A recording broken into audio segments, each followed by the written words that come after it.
In this step-by-step tutorial, I will show you how you can fix CapCut not exporting and how you can save your fully edited project manually. So what we need to do first of all is head over to CapCut. Once we head over to CapCut, what I'm going to do is go to the project that I want to export and save to my gallery or my computer. Now I'm going to click on the top project right here. You can create a new one or you can open an existing one that you've already edited. Now once we are here, what we can do is click on export. Now what this will do is it will export the video, but if it's not working, I will show you the next step once this has finished.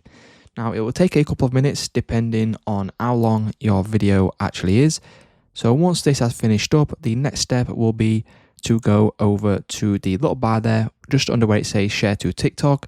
You want to go across and then click on other. So once we click on other, as you can see, there is now an option to click on save video at the top. If we click on this, what you will now notice is that video has now been saved to my gallery. So it's just that simple, guys. That's how you can fix the problem with CapCut not exporting to your gallery. So it's just that simple. If this video helped you out, please leave a like on today's video and I will see you in the next one.